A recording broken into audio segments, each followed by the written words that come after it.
much. This feels good. First item on the agenda is the citizens' comments. Citizens have comments? Okay, seeing none, Act 62 status, Ms. Brunel. And she is not present this evening, so I assumed that Catherine had made an adjustment to the agenda to let everybody know that she wasn't going to be here this evening. It's okay, we don't need to talk about it. Well, okay. Okay, next item is the consent agenda. Catherine's supposed to be hand carrying a nomination. I don't know where she went to. She's with Sean Ray. Hmm? All right, let's go to the SVSU Okay. goals. SVSU goals enclosed. See, this was a discussion we had before with the Mount Anthony board. Pretty difficult when you don't have the paperwork. You don't have the paperwork? No, superintendent has it. It's right here.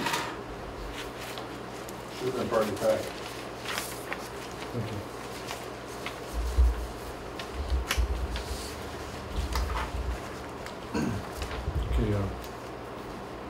Okay, there's a question at the MAU board meeting about, you know, is there a need for goals, mission statements, students' expectations, and maybe they could wrap something up into one. A couple board members on the Mount Anthony board said they really had no interest in mission statements, and I don't know how this board feels, but again, the goals SVSU adopted back on April 25th, George was nice enough to hand these to me, improve student achievement by inspiring and engaging all students to grow, learn, and progress. I think that was unanimous at the SVSU board. I know Mount Anthony, that was unanimous. I think everybody always feels that's probably the main reason we're here, is to improve student achievement. Develop a culture of inspiration, engagement with staff, students, parents, and broader community are positively involved in education. And again, that's something we always want to do, is, you know, when you have open house and you get, well, in the grammar school you don't have too many problems because you get a lot of parents and they're staggered because they make appointments and they come in. But in a high school, it's a different story. It seems as students get older, the parents aren't involved as much as we would like them to be. And develop and foster culture within the SVSU education community, which behavior and communication are driven by value, respect, honesty, commitment, and openness. Okay. Does anybody have any comments, input? We're still working on this. It does hit the parents, it does hit the students, it hits the faculty, and so forth. And it's fine. Just under, I think you have honestly versus honesty. Wording. Yeah. Grammatically, I guess. Any other inputs? Okay, we'll put the goals aside. And the mission statement, again, let's hear Catherine what she has to say about this. Are we I being think that's asked? to us accept, I mean, I won't have to say what direction Okay, with Catherine wants us to go. We just had a quick discussion of the cool. What direction are you looking for? is it Are like we the, doing is it like the approval? policies to have them on 7? Oh, we started at 6:30 with the executive, that's right, I'm sorry. The direction for the goals are for you to decide whether you'd like to adopt them as your own, as BSU goals as well. They're already SU goals. So much like the policies that the participating districts would all be working off of, same mission statements and goals. Right. Everybody seems to, there's a mention of the word honest. Yes, it's a typo. Okay. It Do we doesn't need to formally adopt them? I make a Yes. motion that we adopt those. Second. So, any other discussion? Seeing none, all in favor of adopting the SVSU goals? Unanimous. Okay. Mission statement. Mission statement. Is this something Yeah, I can speak to this. There's the SVSU request that's going to go out to all of the board members from every board to give input on what values about student expectations and about their students' our beliefs that you hold, as well as taking a look at the mission statement and the student expectations to for revision, because the SU board would like to actually delve in and really get these settled out so that they're supporting the goals and people can look at the values and the mission, student expectations, so it's all coordinated. And then hopefully from those values and the mission, we would actually end up with a catchy motto that we would just have that everybody would know and focus all of our efforts. So that's where we are. Yeah, because these are. So it's not for work today, it's just for me to share with you that you're going to be getting an email. And in that email, you also will, because it's going to all boards, the email will actually be a public document. But in that email, there'll be an attachment from an article in this month's School Board's Journal, the American School Board Journal, the National Journal for School Board Members. And it's an article on what schools that have done this process and really have a defined mission that is well known by everyone, what it looks like in their educational program. So there are actually 4 scenarios of schools that you'll see in that. So that'll be attached to it as well. These missions, Southwest Vermont, this is dated 1988, so 24 years ago. There's nothing even mentioned here about computers, electronics, and so forth. And there was a re-adoption of that in 2002. So people confirmed that 1988 mission statement in 2002. I think that's for digestion. Okay, consent agenda. Let's get back to that. We skipped over that. Thank you. Nominations. Sorry,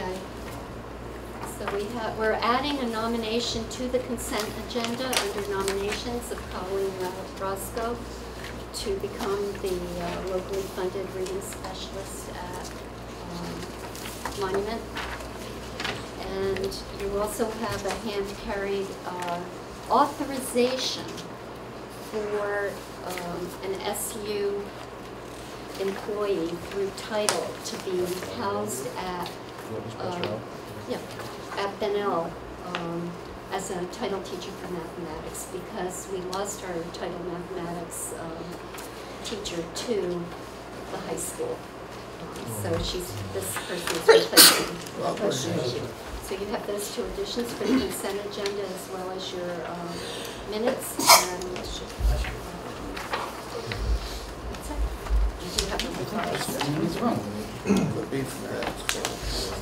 the Okay, can we have a motion to accept the So consent moved. agenda with the 2 new additions? So moved.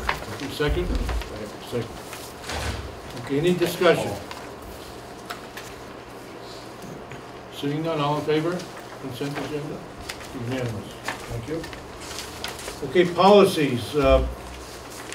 We have 3 policies. Would you like to handle this part of it? Or no? Okay, I'll go. No, I'll take the messages back. Okay, they're all for adoption. I'm not here to promote them. Okay. These are 3 that we're going to adopt. Okay. First one is 5100, screening. Do we have a motion to adopt? So moved. Second. Okay, motion second. Any discussion? All in favor? Unanimous. Okay, policy 5140, communicable diseases. Motion for adoption of that one. So moved. Second. Discussion? Seeing none, all in favor? Unanimous. And policy 5185, anaphylaxis, adopt. Motion? Motion. Second? Second. Jackie? Questions? The only question I have is between the unknown and the known, and in the unknown, we're saying here that persons will be transferred by 2 staff members, basically not giving a choice. But then when there is a known, when it requires administering medication, it's a willing party. I don't know whether there's any responsibility or what we can or can't make people do. I don't know where we should be standing with that, but. Yeah, we do have staff that are trained by the nurses to administer medications that will stand in when the nurse is not available, and those people consent to that. So there's that group of people in every single school, and I think that's what this refers to for willing staff. I guess And the more of the principals first, sometimes are those people. I guess it's more, and I can understand if the willing, the ones that sign up to want to do that per se, more of the transporting of a person that's in a medical condition to just where we designate. No, it should be the rescue squad, period. Well, the rescue squad. Yeah. I mean, it's the But that's rescue not what squad. this No, says. that's not what it says. If the nurse is not available, the rescue squad and parent will be called, or the person will be or, transported by yeah. 2 staff members.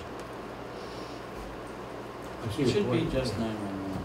Should be, you're correct, because again, it's such an emergency, you need some professional people there doing the job. If the nurse isn't available. If I could comment, that's actually a reasonable escape clause if your phones are down and you can't make communication with the rescue squad. Rather than not have some direction, it at least gives the leeway that the school can act. But normally if a student's injured, you call the rescue squad? Typically, yes. Yes. If your phones are down at school, you can't tell me somebody doesn't have a cell phone. Well, I carry one and they may very well, but I may not be the person, and, you know, you start breaking that chain that would be typical. It kind of sets you up for some difficulties. I mean, and the other side of that is discipline is required to not pull on that action before the other ones are pursued. Right, You know what I mean? Correct. So I mean, there's a, I just want to point out that there's a risk there, whether it's kept in there or it's not in there. You know, Whatever the actual policy or practice is what's going to be judged. Right. And if it's not followed, yes. If you, I appreciate what you're saying, and if you wish to go ahead with the approval, but you want to make sure that we're recording that issue needing to be addressed perhaps in a little bit more detail in the procedures, we can actually address it. Yeah, I mean, I bring it up for just so that if it's 'Cause we however can it's going change to the be administered, one way or procedures. the other, but I just know that it was just a clearly defined statement that I saw there that. It doesn't make it the last resort. Right. It doesn't say in the event that the rescue squad is not available or the parent isn't available, that the staff will do it. Is this, and I'm sorry, I don't have the policy right in front of me, is specifically in terms of anaphylaxis? Yes. Yeah, in that one. Because it's not that it would be an accident, it would be transporting someone or escorting someone to a place where they could be given the appropriate treatment, which many people in the schools are trained to do. And it is like a progressive response in anaphylaxis that you would, sooner than later, you would want to get them Yes. to the nurse's office and get that treatment done. So in a way, you wouldn't want to hold people up and say, No, but if I take somebody, a first day on the job, and they're in a school, and somehow she's the one that's chosen all of a They sudden wouldn't by be. accident. But I'm just saying, if the risk isn't managed properly, I'm just bringing it up as a point. If the Yeah. risk isn't managed properly, to pick the right person to bring that person there, train, untrained, if they're willingly trained, then they signed up for it. If they Right, weren't, and and it's a that's- mandatory training, and you pick the person that has the least amount of confidence when somebody's sitting there going into this position or this condition. Right. I mean, that's a mindset that you have to be able to manage that. That's all that I bring up. So I what mean- what you're pointing out to us is that in the second one, we're saying that it's willing, meaning trained staff, but in this one, we don't make that reference to Right, I would trained just be, or- I just bring it up as a concern of if the wrong person was selected. Right. However, you know, if they were I don't think they trained. would select the wrong person, because they'd only select someone who knew what they were doing and was oriented to it. But a transport is okay. I'm just referring to the transport, I guess. But I think the However. point, Paul, as well, is that if more details needed here, then we would not adopt it. We would take it back and fix it. Catherine, I can't If it hear you. can't be fixed in the procedures. I have a comment on this because I work with people and I have one that could go into an anaphylaxis shop. And we are trained because she is our responsibility Right. to know how to use an EpiPen. And it's my belief that if you're gonna have a child in your classroom who has a known allergy and they have the EpiPen with them, that the teacher and the parents should be trained to be able to administer an EpiPen. well, all teachers and parents are trained by the nurse at the beginning of the year to review every year as to how to use an EpiPen. Okay. I believe there's a clause in the teacher's negotiated agreement that allows them to decline administering any medication under those circumstances. I'm not absolutely sure, but I believe it's there. It would be in the training, but they can decline being the person. Don't even put that camera on me. Okay. Just more of the wording, I guess. Follow the So wording. what's It's the fine. pleasure to have the detail given in the procedures, which would not stop the approval, or not to approve it and have the detail in the proposal?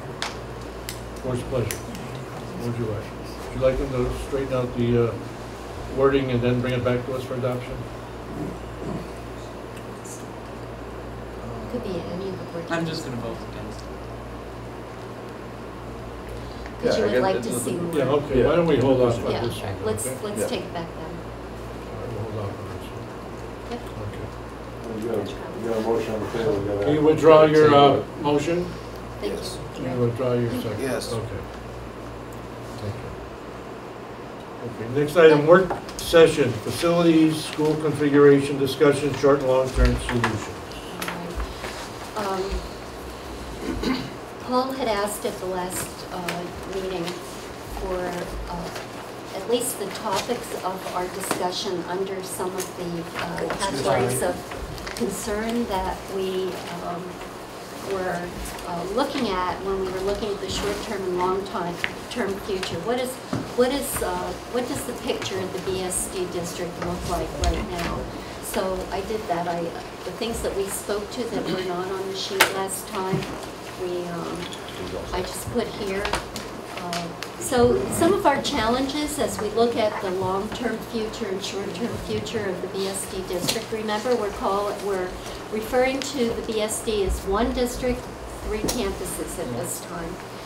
Our socioeconomic composition is of concern.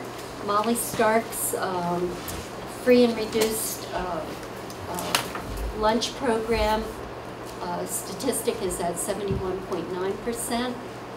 These are based on last year's figures in the Title I allocations for this year. So Molly Stark at 71.9%, Bennell at 70%, and Monument at 40%. We talked at the last meeting about the challenges that presents.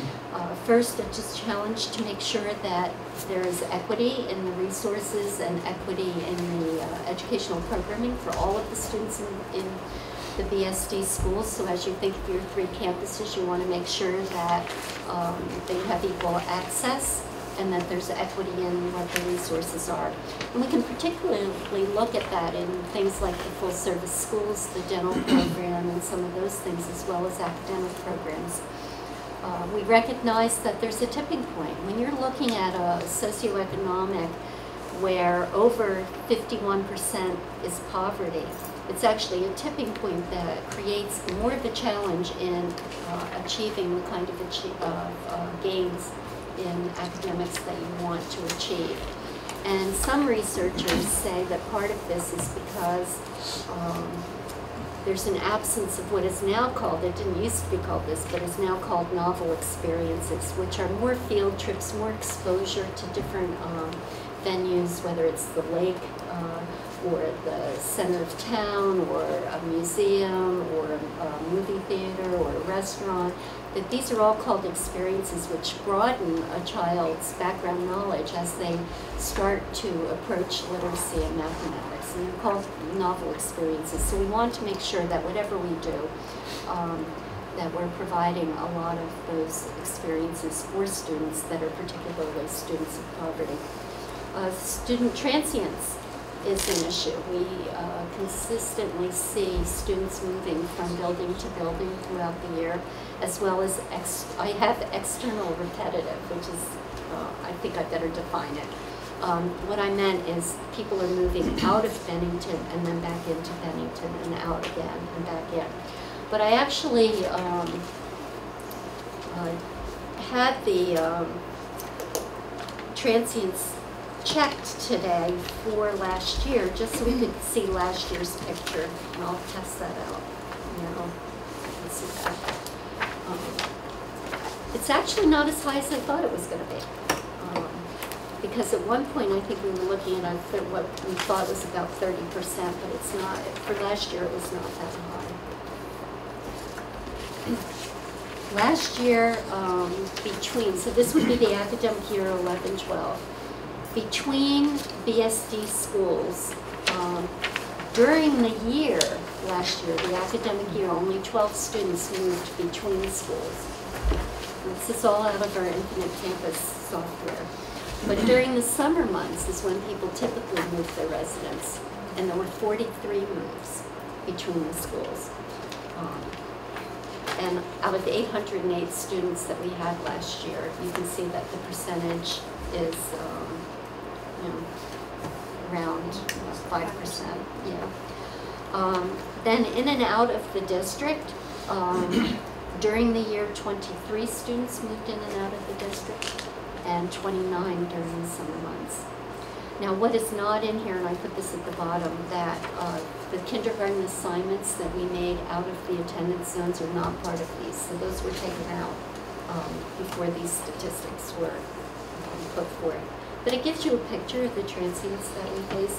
And the reason that's important is unless we have, as those that went to the Harvard conference shared with you earlier in the spring last year, unless we have a very consistent curriculum with the same materials, it's harder for those students to make that transfer between schools and in and out of the district, especially, because they would have less likelihood to have the same curriculum.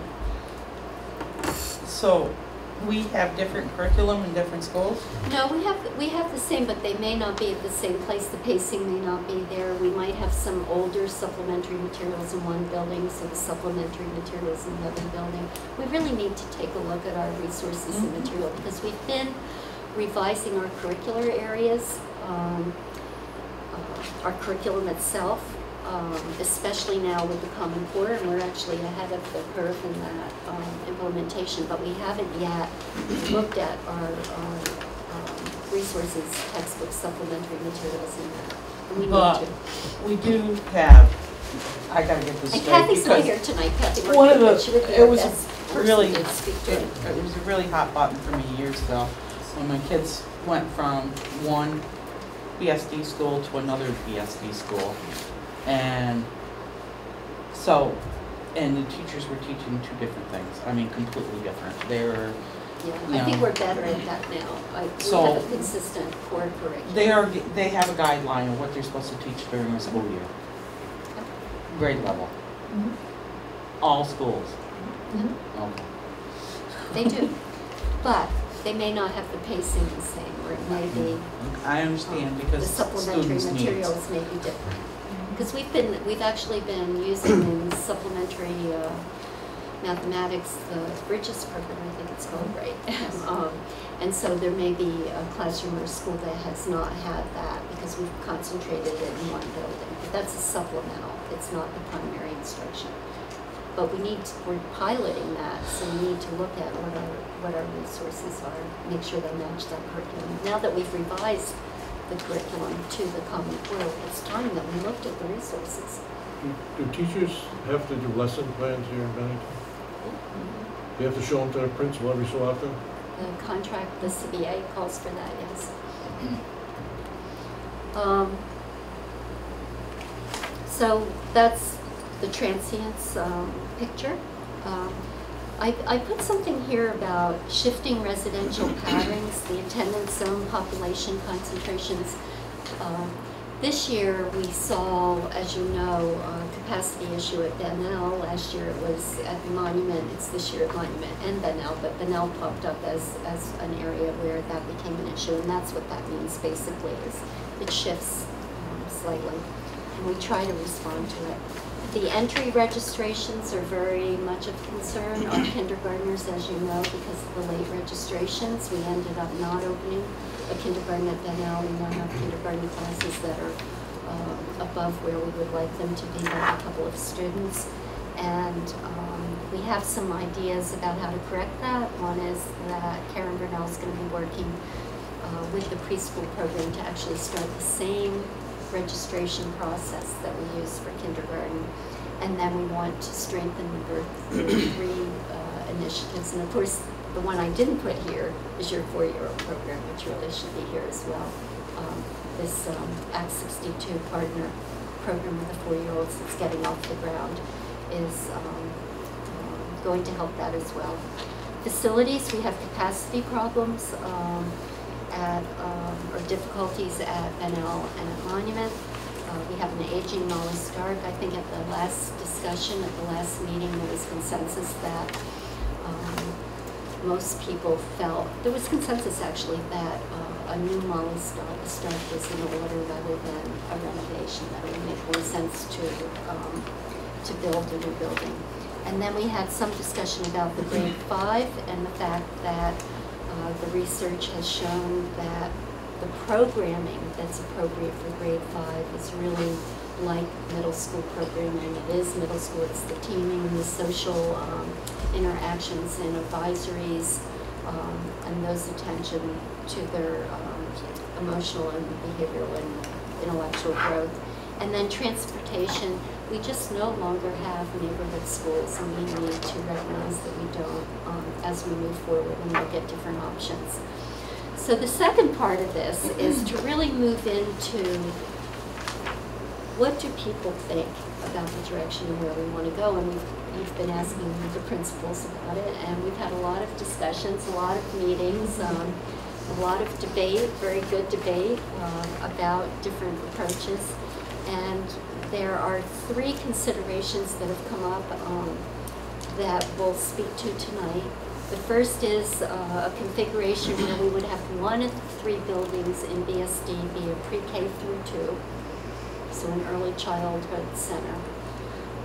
And then the other 2 locations would be a 3 through 5 or 3 through 4, depending on grade 5. So we have a grade 5 consideration. That's another consideration to talk about tonight.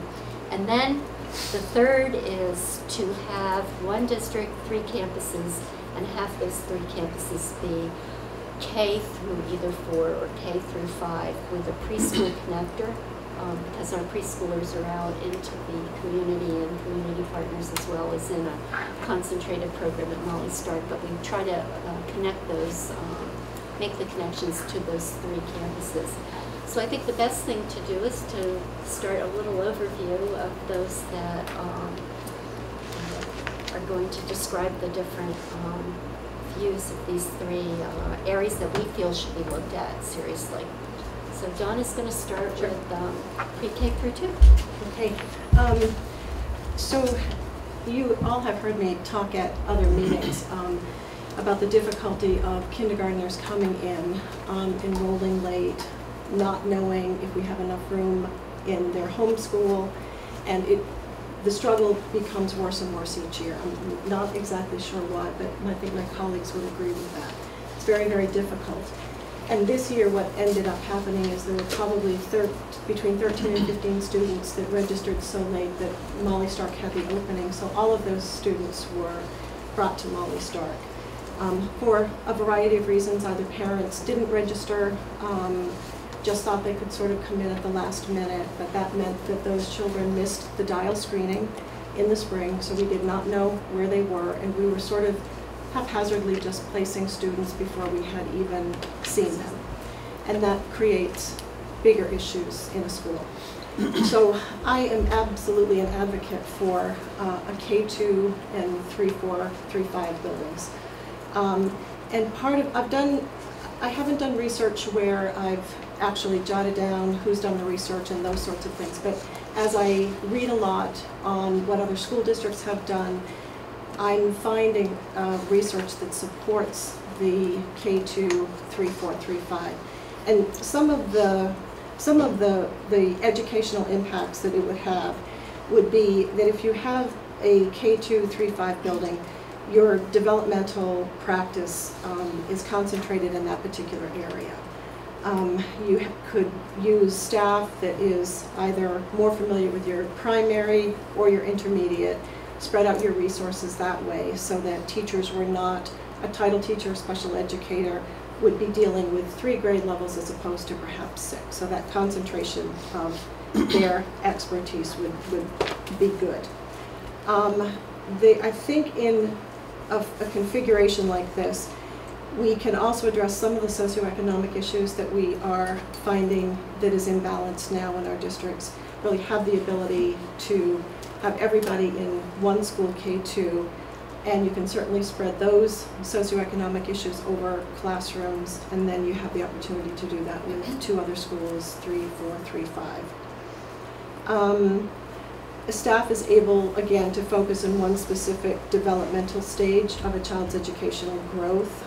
In each building, you would have common collaboration with all of the district teachers, or half of them, so your pool to draw from, your resources would be much greater. Always found as a teacher, most of what improved my teaching was collaborating with my colleagues. I really learned more from watching them, seeing them, talking with them. So I think that that's a really important piece of having same grade levels in one building. Again, your services could be focused, whether it's title or special ed. If you're looking at professional development, your concentration can be in, again, one area. It all comes back to sort of being in the same grade levels. Things that you would bring into your school, outside people that would come in for performances for children. We often find ourselves, okay, we want to do K2, but have that performance a little bit different, and then do another one for the 3-5. So we find that it splits sometimes. I think another important factor is the demands on schools and teachers and education has really shifted in the last 10 years. We're under mandates from the state.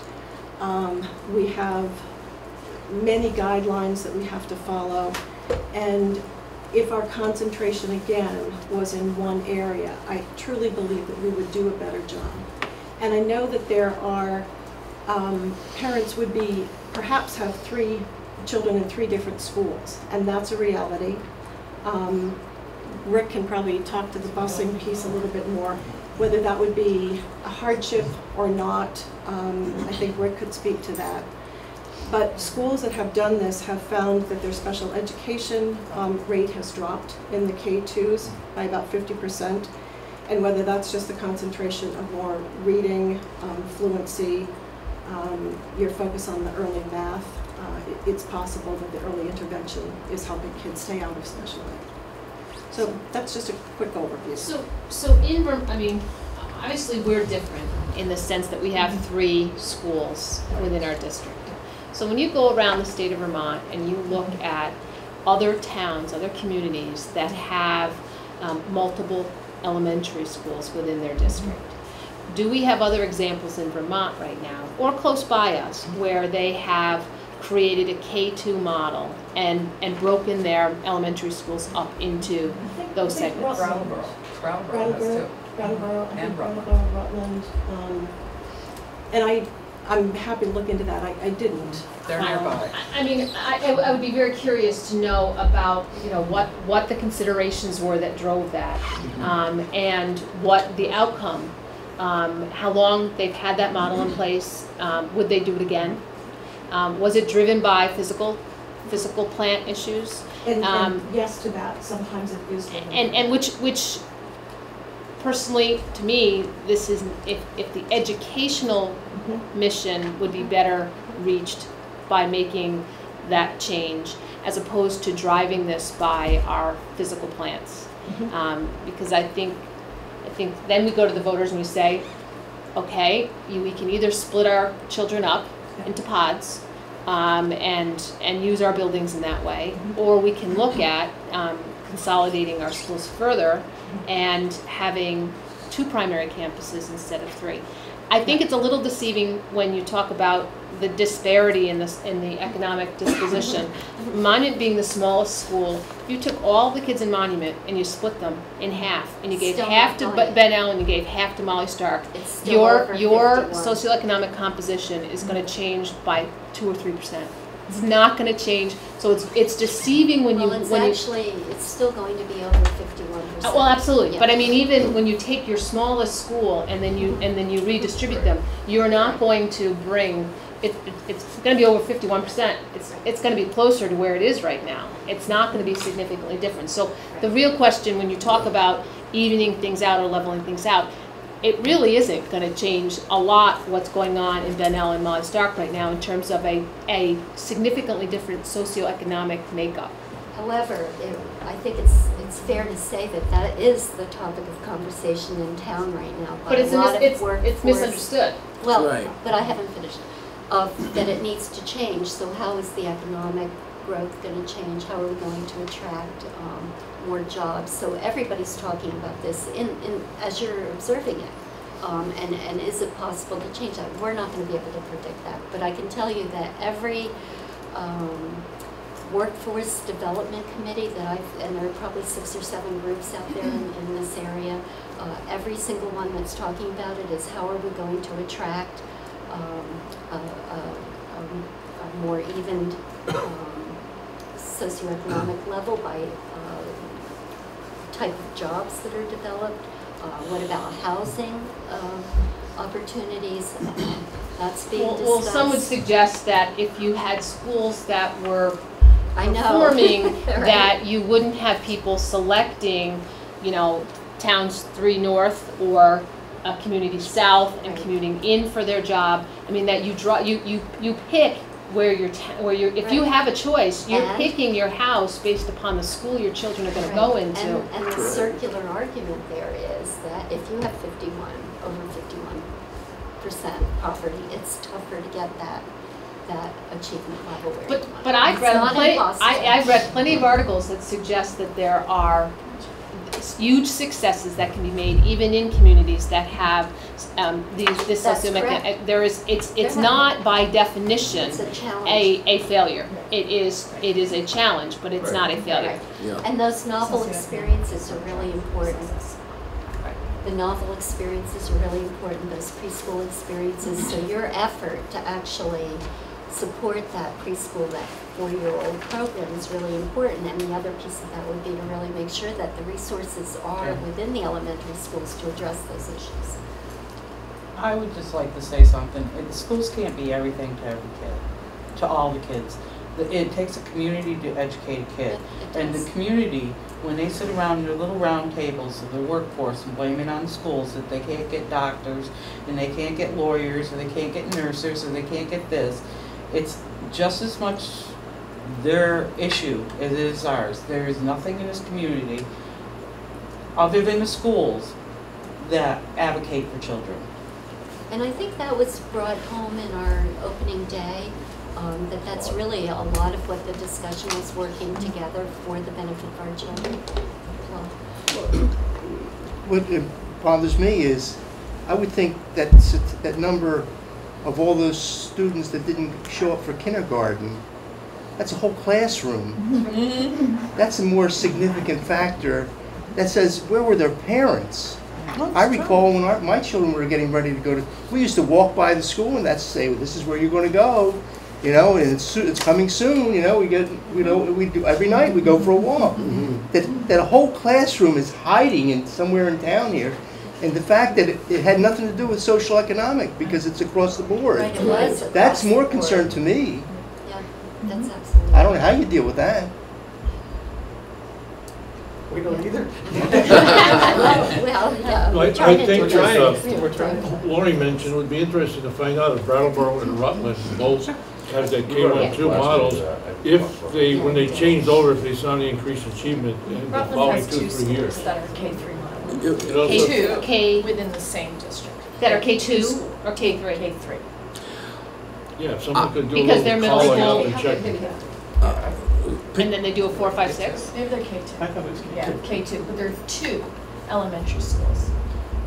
There are 2 elementary schools, yeah. Also, picking up on Lori's point, it's certainly not out of the question for a committee of the board to visit these communities and find out firsthand. I would prefer to do that rather than get on the telephone or do it. If that's something that we're serious about, then we should go there, visit, talk, meet, and go accordingly. That's true. And I think you should take some teachers and administrators, a small team, but to visit. Sure. You didn't mention but we mentioned at the last meeting, Lori wasn't here, that one of the reasons for the K through 2 model was that everybody would know where the kindergartners are going to Right, go. that's right, everybody would know. So there wouldn't be this issue where they live in the Bennington district, but they got to go to Molly Stark, or they live in the Monument district and they got to go to Molly Stark, or they got to go to Bennington. Depending on what year we have less kids, you know, they're going to. This way, you know, we could say Bennington's going to be our K through 2. I'm just saying because I know it can't be or K2 because it's got 2 levels. Well, and that addresses, in a sense, the piece of the socioeconomic part, because everybody is in one school, and regardless of where you live or where you bought your home, this is where you're going. But I think the other thing that I would just want to add to this, I think we're looking at 2 different pieces. We're looking at something that is sort of immediate, and then we're looking at something long-term. Right, we're talking about long-term right now, and then we'll go to short-term. It's also, it's one way to guarantee that all of our students are being taught on the same level. Same curriculum. Yes. Well, they're gonna all have different teachers. It's not- So there's gonna be, I mean, if you ask the principals, you know right now, there's variability with your first grade teachers if you have more than one, and there's not, I mean, Well, every, yeah. I mean, if we're working off the same curriculum, they're all expected to make the same, you know, plans. I mean, you guys work together as a team. The collaboration. The collaboration is probably the Strengthens that. opportunity for additional professional collaboration that either can be expanded upon, or if it, you know, certainly in a one classroom deep school, there's not that Really same start to have this opportunity. common vocabulary so the students are all familiar with what's being, not just the curriculum, but the vocabulary that's used with it. Just moving another point, should we spend some time this evening taking care of this short-term arrangement? We will, for, and I'm watching the time. Yeah, well, I was too, so that we can get that situation taken care of. So let's on move short-term, meaning for next September, Right. and let's get We that have to. on the table and Right. off But let's and running. quickly go through these other 2 and we'll come back to it. And Jim, K through 4 to K through 5. Yeah. George, was that so I would keep my comments succinct and like without elaboration? You know you're not long-winded.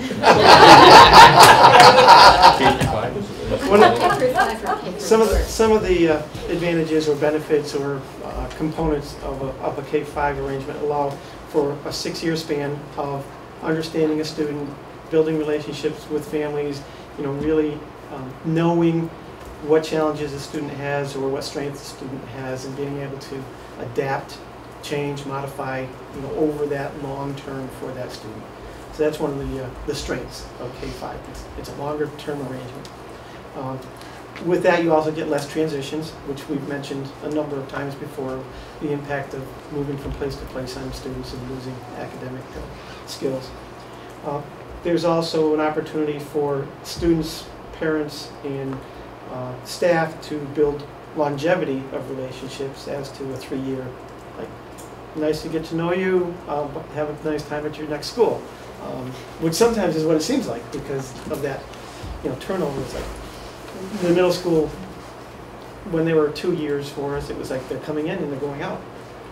We'd be a little bit better with the 3-year arrangement, but it still is a segmented possibility. The longer span lends towards more consistent communication with families because you're not getting a short term of communication and then having to adjust to a different style of a different administrator or school structure or climate or things like that. It kind of lends in that longer term. There's a convenience for families. They know their student is there, presuming they're not transient, for 6 years, that they don't have to worry about 3 years here and then, okay, how do I overlap one meeting at the middle school and one at another elementary and another at another elementary, those types of convenience. It also allows older students to be mentors, tutors, models for younger students, where you can kind of use the older students and the younger students to build relationships and to set good examples and things of that sort. So those are a few of the pieces of K-5. And then also you could, you'd be probably looking at those attendance zones more frequently. You know, And then that you're really gonna have gets, people moving. yeah, because you have to watch your concentration, your capacity of your buildings. Ready for the last one, Donna? Grade and 5. I was asked to speak to the issue of 5th grade. And this is really information in support of entering into a conversation about what is appropriate for our 5th graders in regards to education, and should they be considered as part of the middle school. We can all agree that children mature socially, emotionally, and intellectually at very different rates. Indeed, studies have confirmed that children are maturing physically up to 2 years earlier now than they have, and that's supported, and it's due to improvements in nutrition, which could be a good thing. Studies also show that beginning at the age of 9, children are better equipped to handle frustration, conflicts. They're more independent. They're emotionally ready to do things on their own. And they enjoy forming and sharing their own opinions independently than from their parents or elders. They equally experience stress and demands, which I think is really important for us to remember at an early age, and the challenges of schoolwork, the challenges of daily expectations, as do we as adults. Given these facts, the most important question really is, how do we respond to this as educators? And how do we do that, and what is the right educational environment and programming? Do we currently have the appropriate programming to deal with all of the physical, emotional, social, and demands of our children who are entering adolescence at the elementary level? And I support that as an educational community, it's really important for us to have the discussion. In discussion, we have winners. In debates, we have winners and losers. And I really think that's important for us to remember. And that conversation should include not only educators, it should include parents, and it should include our school community. And please remember, this is a recommendation for a conversation and a discussion. It really is important, but it also impacts what comes out of that discussion. It also impacts school configuration. So those are just where the discussion had gone in terms of long-term solutions. So to transfer to the short term, I'm going to hand out, and I believe Rick spoke to this at the last meeting, the actual projection for classroom need and what classrooms will be short with our 10-year projections of enrollments. And then Rick can speak to this briefly. I'll also pass out the special education current distribution. I might have a better one, because I worked on a you little might have bit more. better one? Okay. Worked on a little bit more. We've added early ed to the, Right. thank you. Most of you probably read the banner this morning about the article about the 6th grade at the middle school that we had. Mr. Payne is very interested in commingling the 6th, 7th, 8th, so they all have the same schedule and everything like that, but this is something that's going to take a year or so to do, so I don't, this 5th grade, I don't think is something you're just going to, a short solution of sending 5th graders No, I up there. think we were talking about long-term. Yeah, well, I'm just saying in case someone thinks, well, we can open up space, because I think that Mr. Payne, like I said, he has a lot of experience with 7, 8, and 9, moving kids with different skills and ability and working remedial work, and I think we need to give him the opportunity to do that with our 6th graders first. I think there's short-term needs at the middle school as well as for BSD, but this was a long-term look. Yeah, and if I could just clarify, it was about this discussion. It wasn't that we were recommending that 5th grade should go to the middle school? I understand. Oh, okay. Yeah, Rick, you had given this out, I was looking at it, and you're saying that this year, that basically, you were the only one who said it, that there was 2 empty rooms. Everybody else didn't feel that way, but we believe you. But the next year you're saying, No, he I dropped his believe voice when he said that, though. Did you see that? I Did you believe- see those 2 extra rooms? I believe him. He walks the buildings with Jerry. But you're saying the next year we're gonna basically be one short, so they're gonna use those 2 up, plus be 1 on top of that less? Is that what you're saying? Yes, Correct.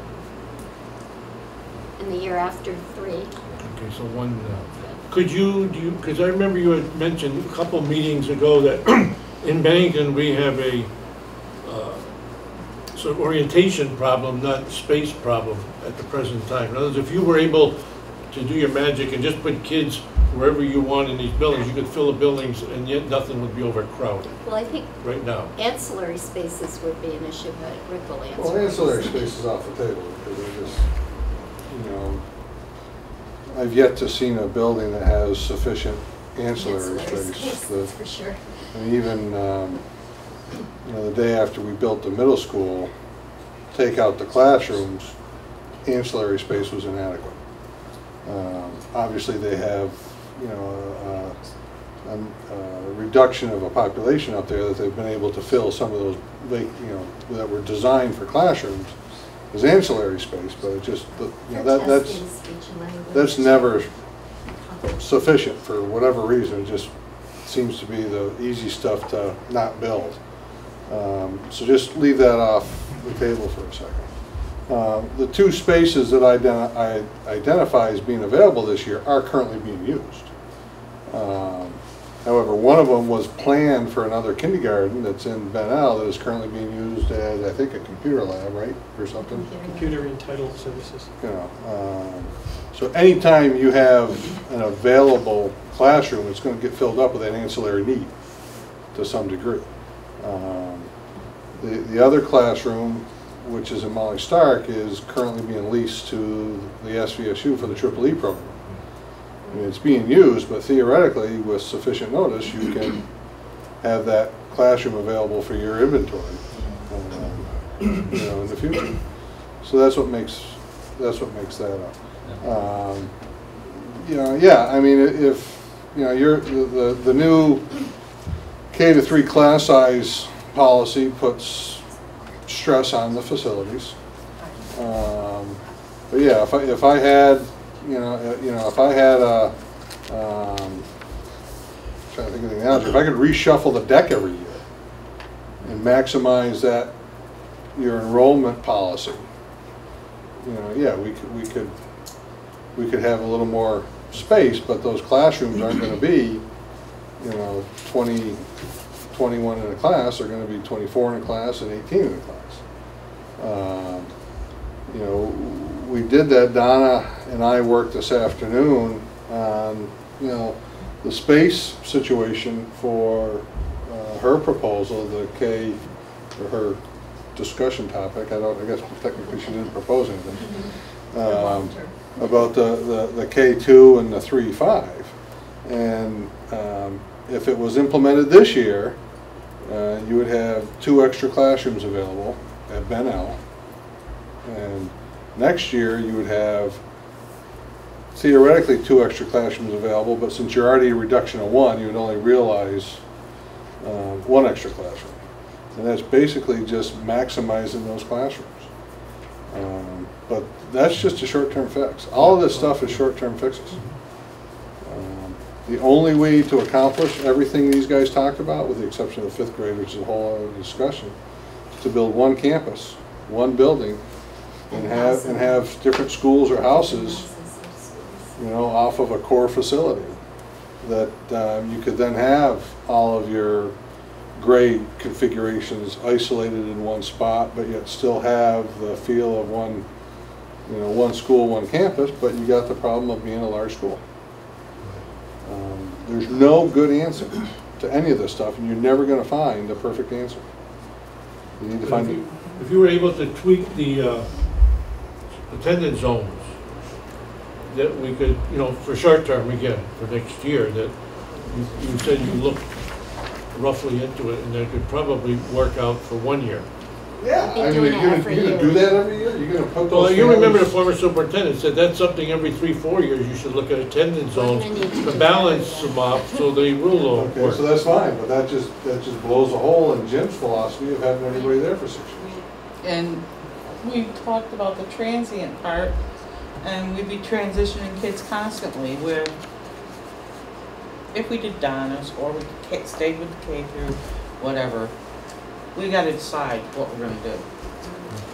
I think the frustration is needing to do that every year, and. No, we just said, we need something that can work for 1 year at least, a short term. You know, So that we we can't work build a on the long building, term. we Oh, can't I do know, all it's that gonna stuff. take So, you know, if we can solve about that. 7. Well, the problem with the facility issue too is, It's probably time to move to. there's a moratorium. You're not gonna, there is no state aid, so you're not getting 30%. You're paying a full bill.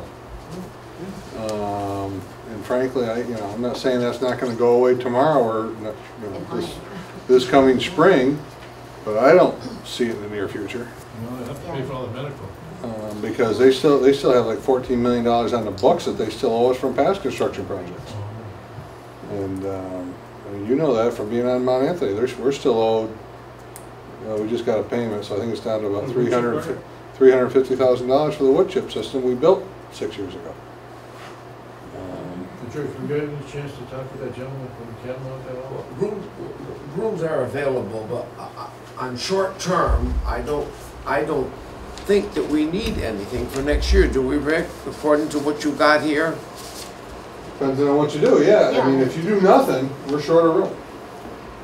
So if George could pull 2 rooms from the old Catamount area like that, or make some type of, Wait a minute. That's a board decision.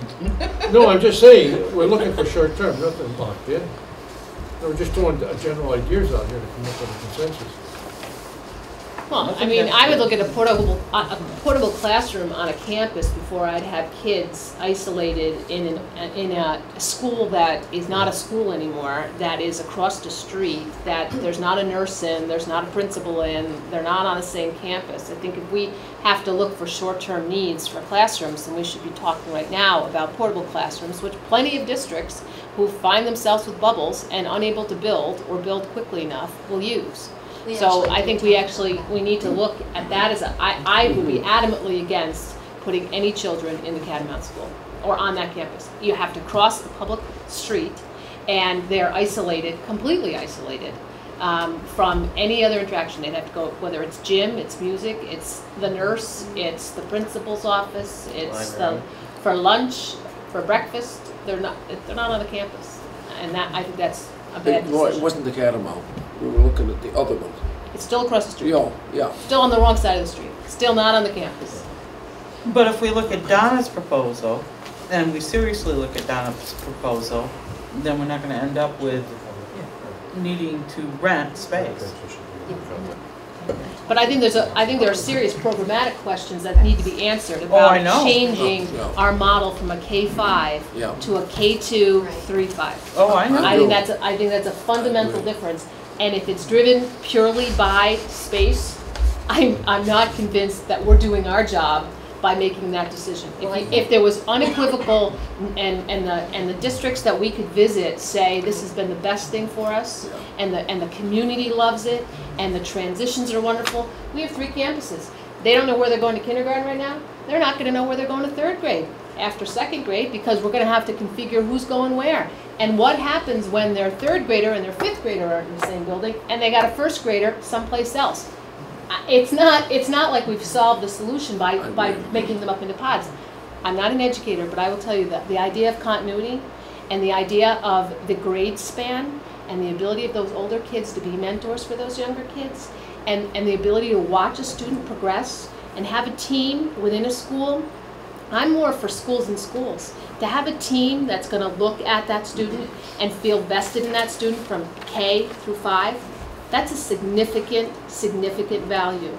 And it's almost like, you know what, is there a way to reconfigure the orientation? Because what you're describing about doing something in the K2 is why we, as this board, decided we wanted smaller classrooms, We wanted those smaller classrooms at the earlier ages. We wanted our reading specialists and our interventionalists there to get to those kids and identify them really early on. I don't think you do that because they're all in the same building. I think you do that because you put the resources in there.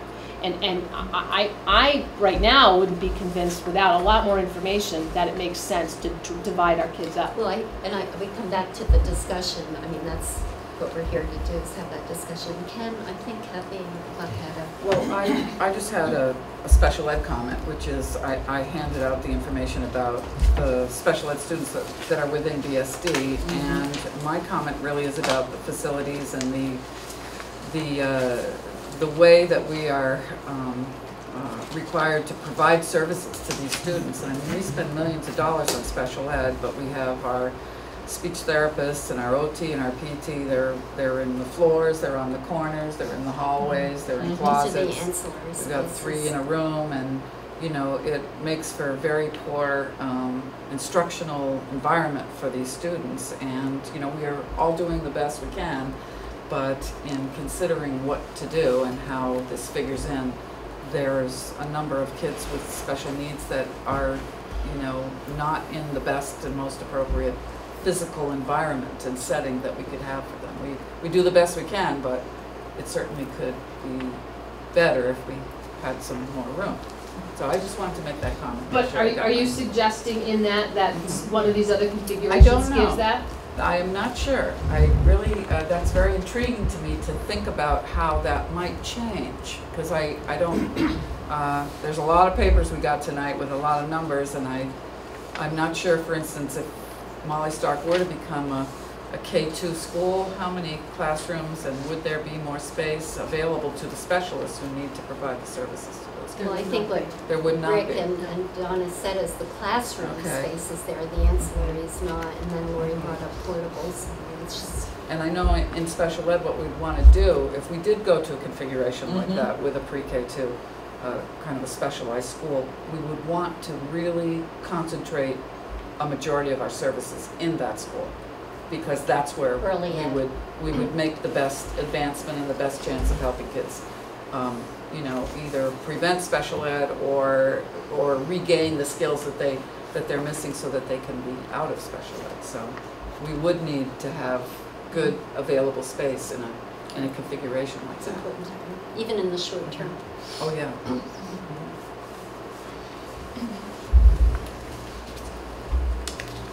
Short term, I think is what George was suggesting, that we really need to have some discussion Well, we about. can't make a decision unless we have the answers. So we need to have the answers about Rutland and Brattleboro. We need to, I mean, what other options do we have?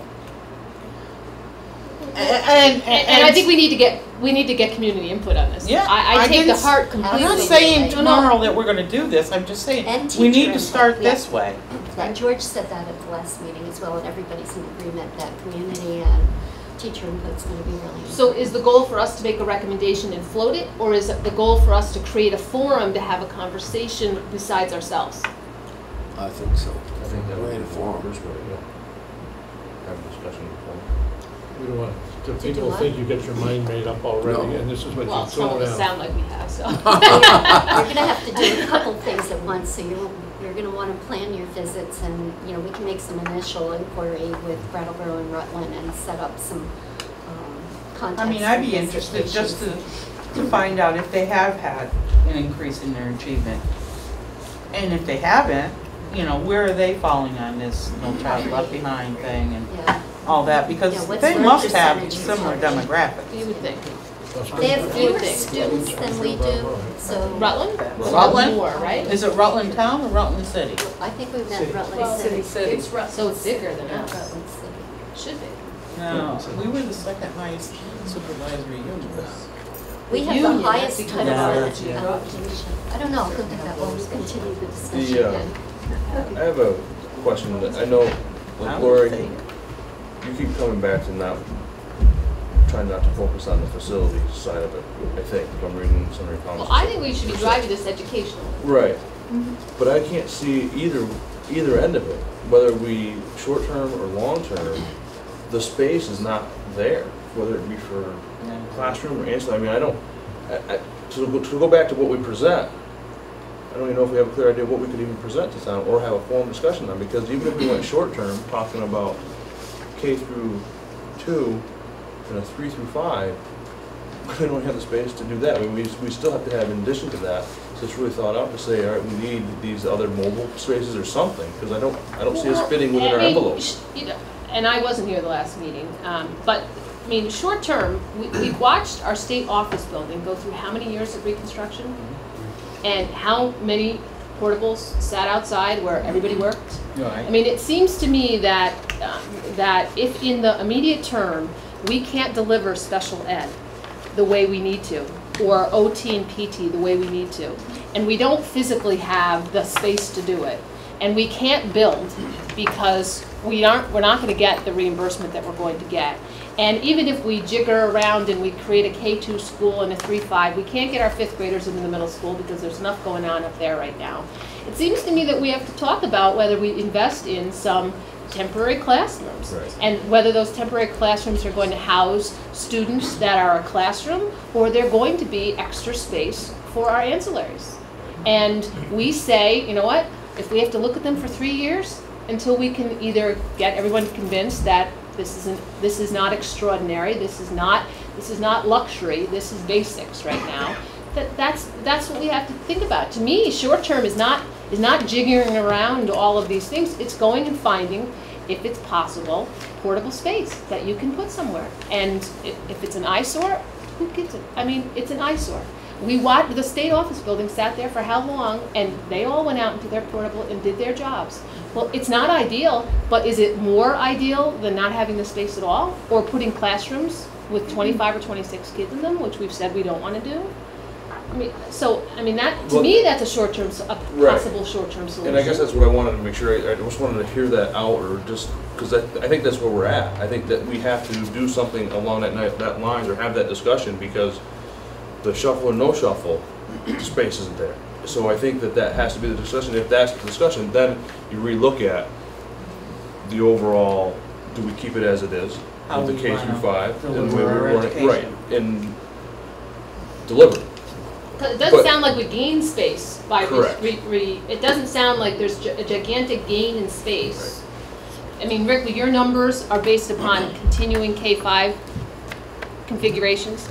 Do your numbers change at all if we do a K2 versus a, and the numbers, so the room capacity column that's not here based upon a K2? You say, for lack of a better word, 2 classrooms in K2 3-5 configuration.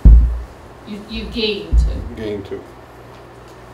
over the 2013 year, or when we are 5 short in 2016? I tested the first 2 years, 13 and 14. I'm assuming that phenomenon would carry through. I mean, obviously if I gain 2 with a -5, I'm still short 3 classrooms. Right, so even 1 year out, you're short. Oh, yeah. Right, so it doesn't, it's not, as you said in the beginning, it's not a fix. Your only fix is construction. And if you're going to construct and keep the K5 models, you need to construct enough space to solve the registration problem. So you have available space at every building, depending on where the late registrations show up. Right. So you're not having to shuffle all this stuff around. I guess that's enough said. So I had my SU hat, I apologize, on when I said about student population, of course, because SU-wide, we have the biggest number. But in Rutland City, there are 2 K2 buildings. There's a 3-6, the 7-8 middle school, and 9-12 high school. And then in Brattleboro... How many are in the K2 buildings? The K2 buildings are about, they're exactly the same. For last year, it was 240. 240. So smaller than Molly. 240 each? Yeah. And then what is it in Brattleboro? Brattleboro. So it's 480, which is about... Molly. Oh, no, I'm saying... Okay, so it's It's probably about 100 more than our K2 population. Somebody asked that question. Yeah. And then for Brattleboro, and Jim, did we work on SU ones? Yeah. They obviously have the other philosophy, which is the K8s. So you have in Brattleboro, now don't forget it's a multi-district at supervisory union like we do. So let me just get Brattleboro. They have a K6. So in Brattleboro proper, there's a K6, a 7, 8, and a 9, 12, and then you get into Dummerson and actually there are 2 K6s in Brattleboro. So they don't have a K2 They don't have model a there? K2? No. Oh, There are 3 K. Brattleboro itself proper has 1, 2, 3 K6. So they have the K6 model, the others have the K2, so it makes sense to visit. I mean, Springfield, Or Burlington. I mean, that's the other big Or Burlington, population. yeah. I mean, if they figured early Springfield would, they would have multiple. I think Springfield's its own school Springfield's a system. supervisory district, Yeah, similar to Rutland. one, right, one district. Burlington has K5s and 6, 8. So it's only Rutland. And then Springfield has, Do we know when Rutland implemented that? Any idea? It's been a while, because I remember going up there probably, I bet it was 8 years ago, and they had, I would say probably about 8 years ago, they had just gone to that model. Springfield has K2 and 6, 8, and a 3, 5, 9, 12. So there are 2 possible districts to Mm-hmm. inquire of. Plus you have the supervisory districts and you have the multi-SUs too in there, so.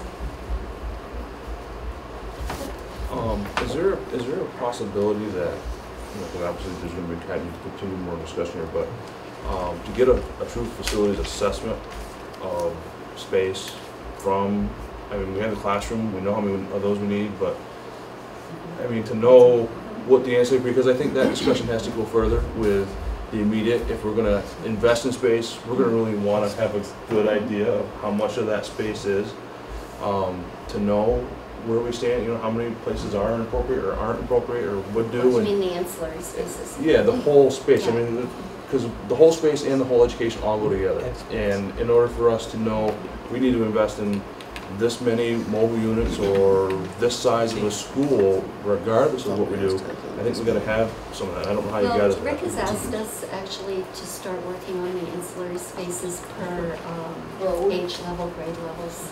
Paul, what are you asking for? Well, I'm just. I gotta write it down. A true assessment of square footage to, what we actually have and what we need. Because, like you said, if we're not giving enough space now. Truex, Cones and Partners did that a number of years ago, worked with these guys. Now, things have changed. I don't know for the better or for worse, but I mean, I don't want to put words in your guys' mouth, but I'm assuming it wouldn't be real difficult to pull that stuff out and just kind of massage it here or there, pluses and minuses of what, So we could take the previous. I mean, this board, not necessarily anybody sitting at this board, maybe Ken. Actually, I don't know, Ken, you may not even been on the board at that point. This board spent over a term of about 3 years, over $50,000 doing studies. That's talking about what you guys are talking about. And this board, goes back to the late 90s discussing this issue. Yeah. And, it's been bandied about quite often. And, at some point in time, we need to have the educational discussion of what you want your schools to look like for the next 50 years. Whether it's K2 or K5 or K8s or Ks, I don't know. But you know, once you figure out that long-term solution, I'm assuming it would help you drive some of the short-term answers. Well, you're talking about like Bennington Elementary, when a teacher sits with 2 or 3 youngsters out in the hall around the chair instead of being in a regular class, that's what you want to total about those. Yes. Yeah, so that they're delivering the education in a, you know, I'm not looking for, because I think we have to know there's the want and the needs, right? Right now, we don't even meet the needs part of it. The needs is what needs to drive. I'm not sure you ever get to the wants. Yeah. Right, I know, because like you said, you didn't even build it in the middle school, you didn't even get enough ancillary space the day after you turn the key, you know, so I think we have to keep that in mind, that when we evaluate it, we're not looking, the short term is not to solve the long term, but I think the information that we gather out of that will help define the long term a little bit. Because if your current environment doesn't allow you to produce or provide the education that you're capable of, you know, we don't know what that result. So if we give you if you did have a little more, that's going to change the outcomes. It's going to change the environment. It's going to change the mindset, so that we know. Because eventually we are going to have to go to the town. We're going to say, all right, this is what we've done. This is what our current conditions are, and this is what we propose for the long term, which will be some sort of a new building or an addition of another or something.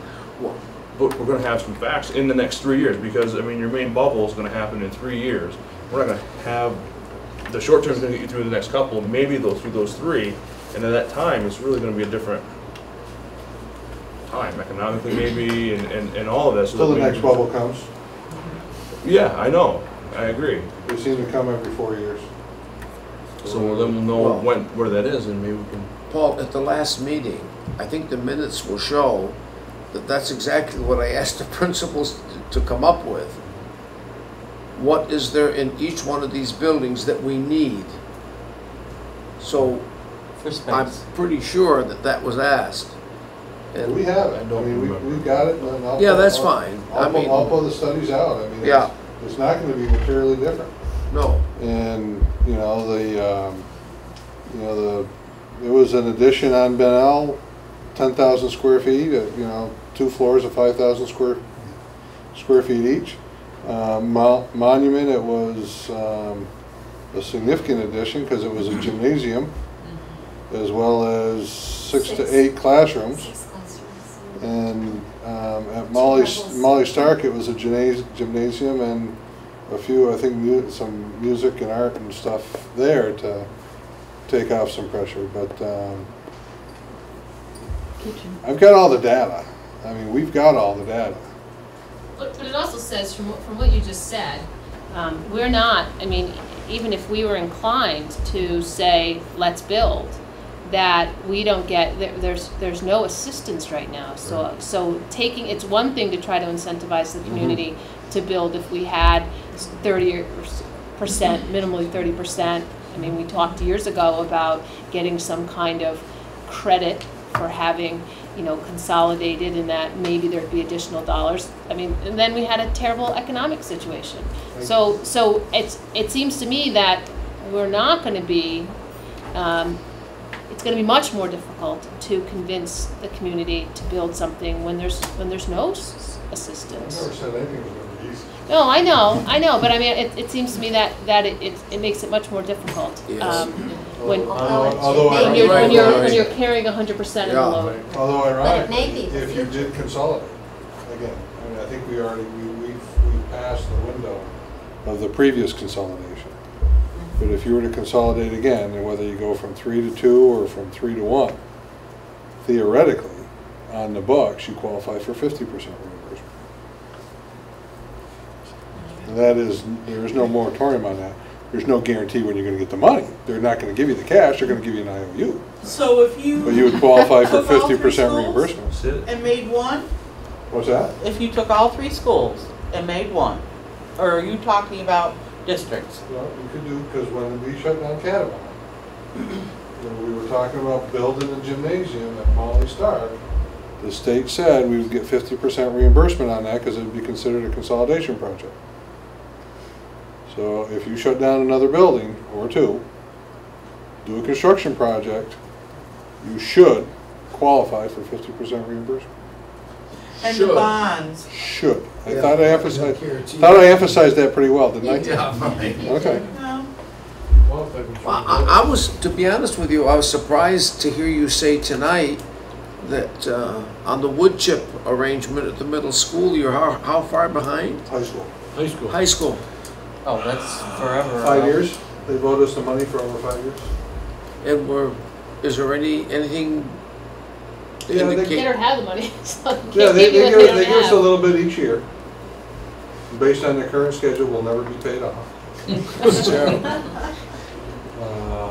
And that's what would happen, I mean, if you qualified for the 50% Yeah. reimbursement, they're not writing you a check, they're gonna give you an IOU, say, yeah, we'll, you know. I'm not even gonna throw a hypothetical. So, you know, if you were to build one new building, shut all the other 3 down, at X amount of money, they would give you an IOU for X times 50%. And they'd pay you off probably over the next 30 years, if you're lucky. So we have to consider that in our discussion. But the bond, you take out for 20 to 30 years too. Right. You Yeah, take you're- that gamble every time you build anything. And you're depending on state aid, Oh, yeah. I mean, especially in a state you're gonna size know of before you Vermont. go to vote. The state's gonna say, yes, you're approved, or no, you're not approved, before you go to vote. You will know that. But yeah, you're gonna have to bond the rest for 20 years. And that's what we did at the middle school. Right. Okay. I think we need those numbers for space-wise, because I think it's also gonna be I got it for the enlightening next as far meeting. as how much space that is, and then you're not gonna have, you're not gonna have the room at some of the places to even put the amount of space that we need. Like, I could just envision at Monument, the addition that they proposed with Truex was going out over the hill. I mean, there's no land up there.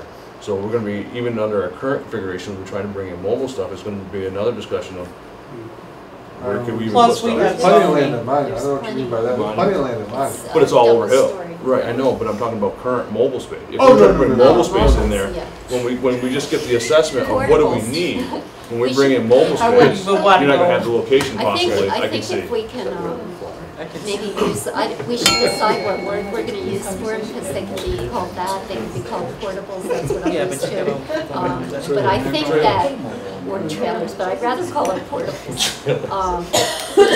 You'd have to put, in Monument, you'd have to put them in the parking lot. Yeah, You exactly. know, Plus, if you're Right. doing You take parking construction, you spaces, have to it's look at gonna where. screw up your the student roads are drop not off, in it's the gonna way. screw up a lot of things. Which Really, makes the force an only educational place for decision is if we have to do portables is this And if by you- putting more over And here. if you're gonna put them in Ben Al, you're gonna have to With the tear up your, planning well, board. maybe you wouldn't tear up your playground, but you put it out in the middle of that field out there, there's some place you could put them. Then they wouldn't have any place to have outside gym. That's right. Yeah. It would be reduced. And I have to tell you, we've gone through this discussion before, way back, and mobile classrooms are not cheap. I mean, you're talking over probably $100,000 a unit to try to put them in, because you got to have them handicapped accessible. They got to tap into sewers. They got to. It's a huge thing. That's why that's why you think about saying, if I'm going to put all this money to mobile, can we take and put it into construction? Jerry, I agree with you, but nevertheless, we have to talk about it. No, I'm not saying that. Yeah, I'm just saying, yeah. have something. Well, Yeah. we can't build next year. You can't build in 2 years. Rick So mentioned- that, if your only choice is to find Zoning as portable well, right? classrooms, that's your only choice. And then the town has to let you put them We in. need to Well, have I mean- we need to have a conversation with the zoning office. Yeah. Right. Old Bay- Right. Old Bay would be tough too. Of course, we do have this building here. You keep saying that. This is a beautiful building. I thought of the same. Yeah. Well, we I mean, have let's- some tasks. We gotta talk about it. Well, if Jerry says 100,000 roughly to handicap and do one trailer, module, whatever you wanna call them, if you put that much money in this building, you break the walls and set it up and probably get 6 good classrooms here. Yeah. And then hire another Is that principal and another nurse and a whole new infrastructure, Right. because I you think that's can't, important. because you have to replace it, because you're not gonna rely upon that administration in a new building, in this building. and then So at some south, point, I mean, you add cost someplace where you're saving another. Yeah. But I think we have some tests, so I'll contact superintendents in Brattleboro and Rutland and Springfield, Rutland, and Brattleboro, because you want to visit all configurations. No, but they haven't taken. They've been at it longer. Yeah. I'd like to know what they're. I think Rutland is probably, the fact that they've been at it so long would be the one I'd like to go to. Well, we don't know how long they've had, do you? Rutland and Springfield have the K2s right. Can we get that fairly quick? Yeah, You can just call them and ask them how long they've had them. Oh, yeah. But I can get the context for visitation. I really think you'd want to take principals and a few teachers with you. Absolutely. Can we do And not it just during your, the day? not just your kids. In the morning. If you approve facility, yes. Fine. Yeah, you'd want to go when school's in session. You don't want to go when school's not in session. I'll go on a Thursday when Lori's off. But and it would be neat to have a K2 group of teachers and a 3-5 group of teachers. Well, how large a group can we take? 8 or 10. That's a good visiting group. Or take 2 groups? But you can take a van. I mean, you can rent a van. Oh, yeah. Push it That's right right, in. well, No, I'm not either. I follow this. So that's okay? Is that supposed to Well, I take hope that place that's what we're gonna do. prior to the 15th? As far as. I don't, that's pretty fast, but you should try, I think. The 15th of this month? Is your Well, next meeting, I'm just wondering time what you're gonna wise. discuss on the 15th if you don't have this information. Yeah, are you going to have a meeting on What's the the 15th? purpose of is meeting the on the question. 15th? And if you are, we've had a request to have it at Dennell. Pull my hair out. Do you want to wait till you have more, I mean, we have the ancillary. Yeah, I think so. Still meet and start to look at that. So a short meeting, a short work session at Dennell on the 15th to look at ancillary needs. I don't think you could schedule something that we can have. Well, I could try, but I think the teachers would need more of a, and the Advanced principals a little bit more advanced time. Because they have meetings and IEP things and, yeah, we want to give them a little bit more advanced time. All right. Are we, I mean, Donna suggested that we should have this community discussion about 5th grades. Is that something we'll have in the future? Yeah. Or is that, I mean, I don't want to do that. Long term. Long term. Well, the question is you need to start thinking about how you want to do that and when, Well, at what point. so can I just, point of clarification? Ken? Point of clarification, so as we're talking about short-term needs right now, is part of the short-term the possibility of a K2, 3-5? At the Just to be last clear. meeting, they put that out. As a short-term? I did not see it that way. But we did not agree to Well, I think anything. like you mentioned. As a short-term? You'd have to do that if it's the K2.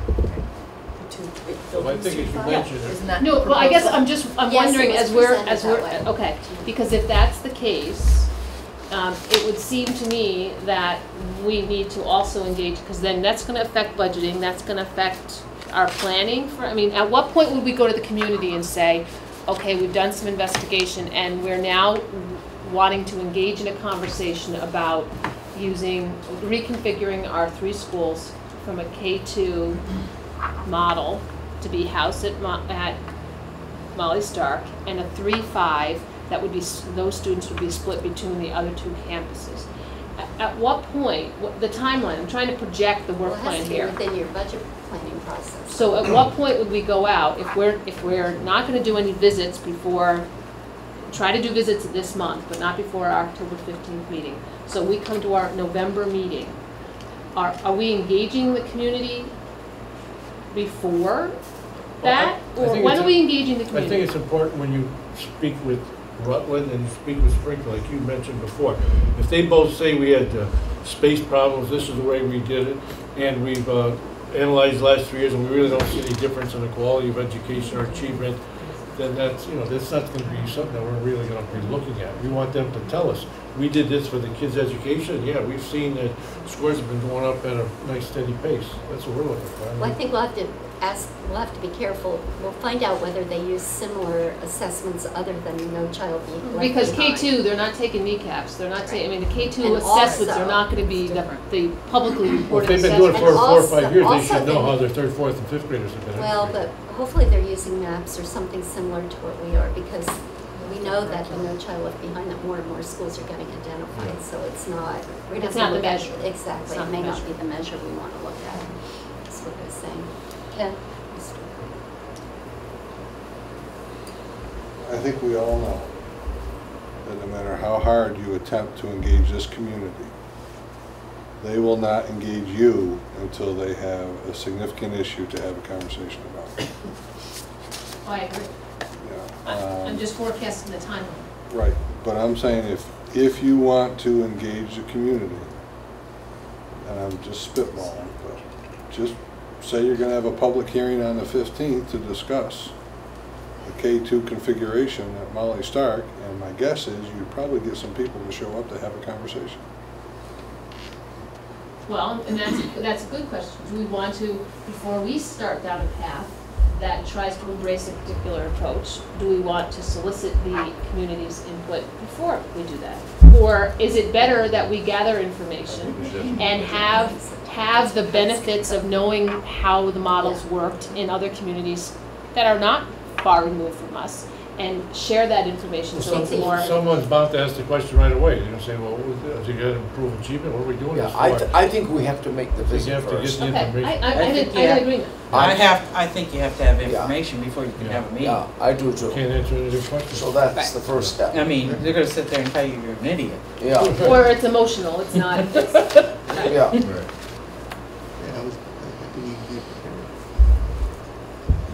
Okay, so you get the different data. We'll have our general work session on the 15th. Okay, and then no. 16th, Okay? normal time. But that still means sometime in November we'd be engaging the community. Or the end Yes. of, or the end Yes. of this Yeah. month. Could be the last Thursday of this month. Could be the end of this month. Yeah, or as soon as we can. As soon as Catherine can arrange a time and a No, convenience. do Okay. this as well. Oh, that's- So it'll be a work session, not a business meeting, because it's your We don't extra gather all meeting. the ancillary space. We'll have Ancillary Maybe spaces that's on the good. agenda for everybody. That's right. Yep, So got that's it. 3 now. Excellent. I have a question of Rick. 4-3. Mr. Pembroke, are we getting a generator? Oh, that's not the score, that's Tuesday. Why? So I haven't gotten a community's response back from Red Cross, where they think it's most appropriately should be sent. Who got it? The inquiry about the approved shelter went to the Red Cross. Mount Anthony's directive was to put it where it served the Mount Anthony community the best. Right. And I'm looking for the emergency response personnel to give me some feedback on that answer. The Red Cross personnel? Yeah. Yep. Red Cross. When will we have an answer? How did they get in touch with Rick? Well, I was hoping to have it by the end of last week, but I haven't had a So we'll chance wait to have on that what? Red Cross? conversation with them. Yeah. Fine. They're the ones who supply all Fine. the equipment, so they know where it's best used. We don't want to upset any other district, and that's perfectly fine. We have a motion to adjourn? So moved. Second. All in favor? Let's go watch the debate. Unanimous.